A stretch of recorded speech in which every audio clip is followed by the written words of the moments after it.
I'm Katarina Thorson, and this is my Creativity Workshop. Creativity in the workplace is fundamental to conflict resolution, problem solving, and team building. However, traditional team building exercises may not always emphasize creativity when teaching these skills to small groups or large corporations. But in my art therapy sessions with at-risk youth, I've found that creativity is a powerful tool for teaching these fundamental life skills. And adults are hungry for an alternative to team building workshops. So I've designed a workshop to suit any size group, from a small group of friends to a corporation. And we spend a really fun day getting back to basics through drawing, journaling, and sock monkey making. I'm just going to show how I would break down this. What's the bare minimum you could do on this one? He's very symmetrical. This portion of the class is basically drawing using geometric shapes. That's the heart of it, but really what I'm trying to do is make people think in a new way by forcing them to just unwind and look at things in their simplest form. Really, it is not about doing a perfect picture. It is just about using the right side of your brain, and you start to look at things in a new way. I find it very freeing. I like it being in the zone. You can just block everything out. You start getting into the zone and you just kind of let things go, and I'm calming down a lot because I wasn't calm before. Some people who are drawing here are really comfortable with it, some aren't. And so it sort of unifies the room with people learning a new technique, which is basically just looking at something in its simplest form and then building up detail on top of that. And what they're using is paper and charcoal and no erasers. And taking away the eraser also forces them to let go of perfectionism and fixing things, because that's not what this is about. It's just a process.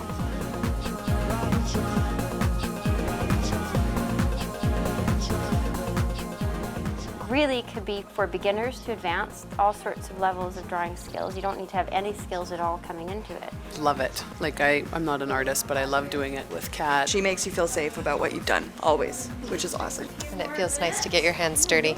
And I base it on the philosophy that every human has a desire to be fed, to be loved, and to be heard. And this is the to be fed part of the workshop.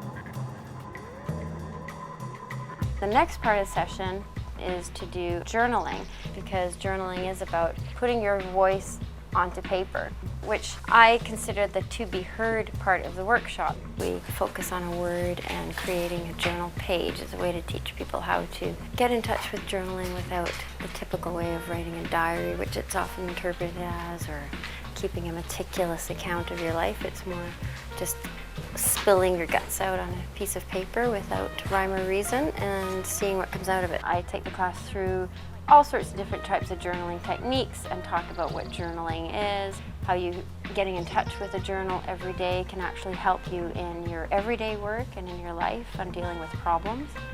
It gets it out of the brain and onto the paper, and it's a really excellent tool for dealing with anxiety. It was actually emotional.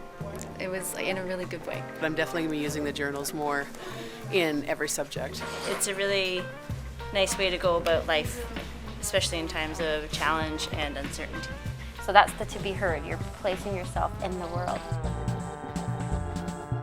And then we have the to be loved part, which is the third part of the workshop and is the most relaxing, I think. And that will be a sock monkey making workshop.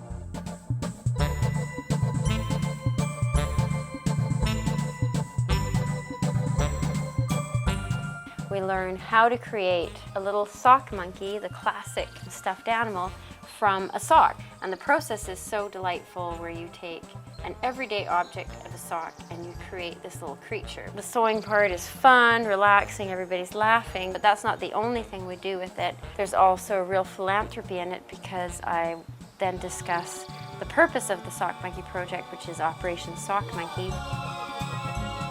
And that's an organization that provides sock monkeys to Clowns Without Borders in South Africa.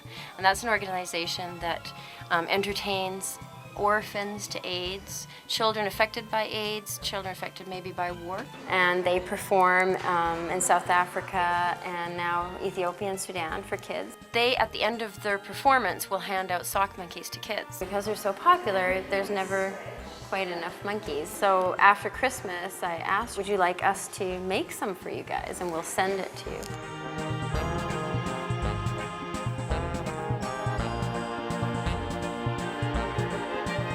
So in the workshop, people can choose whether they want to keep the monkey, which often people do, to giving it away to Operation Sock Monkey. People find it quite a healing process because we create something and we give it away. So this is a way to get in touch with your own personal creativity, and you can carry that away with you, either using it in your own life, in your personal life, at home, or you can use it in your job and create new projects, look at things in a new way. So that's what I hope people get out of this workshop. Go thinking.